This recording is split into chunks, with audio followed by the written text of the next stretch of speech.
तो अब इन्फ्लुएंसर्स हो गए हैं या रील जो बना रहे हैं और उनको एक्टर बनने की ज़रूरत नहीं। टेलीविज़न अब कम होता जा रहा है, ओटीटी बहुत बढ़ गया है। पहले फिल्में बहुत कम बनती थी तो उसमें कितने कलाकारों को शामिल किया जा सकता है, बहुत कम। तो सोशल मीडिया पे जाके आदमी जो है अपना वजूद जो है वो तलाश लेता है।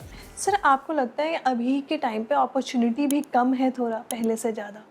नहीं, ऑन दी अदर हैंड मुझे लगता है अपॉर्चुनिटीज़ तो अब बहुत हैं। हाँ। अब आपको फ़िल्मों में नहीं तो टेलीविज़न पे नहीं तो ओटीटी पे, हालाँकि टेलीविज़न अब कम होता जा रहा है, ओटीटी बहुत बढ़ गया है और तमाम ओटीटी प्लेटफ़ॉर्म्स में हर दिन कुछ ना कुछ नया आ रहा है और उसमें ऑन कास्ट होता है, उसमें इतने सारे कलाकार रहते हैं, उनको काम करने की एक वजह मिल जाती है, काम करने का मौका मिल जाता है। पहले फ़िल्में बहुत कम बनती थी तो उसमें कितने कलाकारों को शामिल किया जा सकता है, बहुत कम। और जो काम करते थे वो फिल्में 3 साल में बनती थी, कभी 5 साल में बनती थी, तो वो सब बेचारे बहुत मायूस हो जाते थे। तो अपॉर्चुनिटीज़ तो अब बहुत हैं।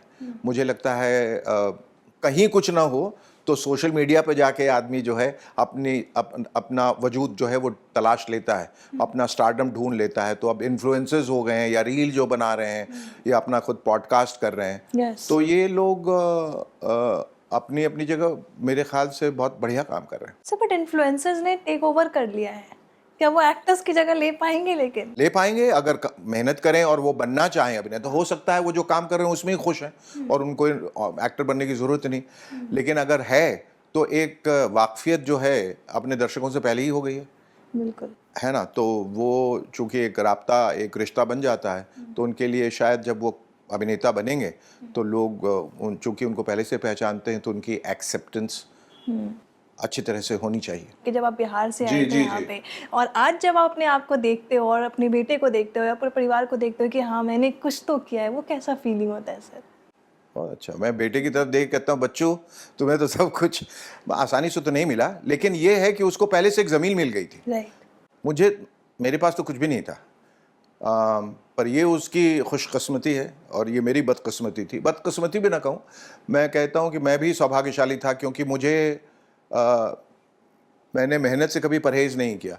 तो मैं आकर लेकिन ईश्वर ऊपर एक है, उसने मुझे ज़्यादा मेहनत नहीं करनी थी शुरू में। शुरुआती दौर में उत्सव मुझे आने के 15 दिनों के अंदर ही मिल गई थी, इतनी बड़ी फ़िल्म।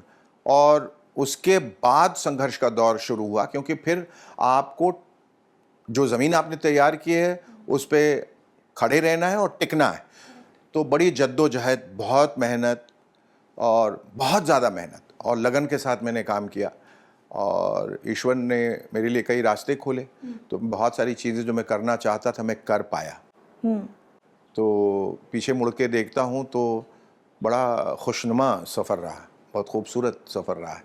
और अध्ययन के लिए भी एक संघर्ष का दौर रहा है। उनकी शुरुआत हाले दिल फ़िल्म और राज से शुरू हुई महेश भट्ट की, फिर उन्होंने जश्न किया, हार्टलिस्ट किया और बीच में 3-4 फ़िल्में की। लेकिन जो मकाम उनको हासिल होना चाहिए था उस वक़्त, वो उसकी शुरुआत अब हुई है, अब हुई। तो देर से ही सबेर तो होगा ही और उसके घर देर है पर अंधेर नहीं, ऐसा कहते हैं ना? और आप हमेशा कहते हैं जो आपका है वो आपको मिलेगा आपको मिलेगा, आपके बिल्कुल, समय पे। बिल्कुल। उसका समय निर्धारित है, आप इंतज़ार कीजिए और मेहनत करते रहिए।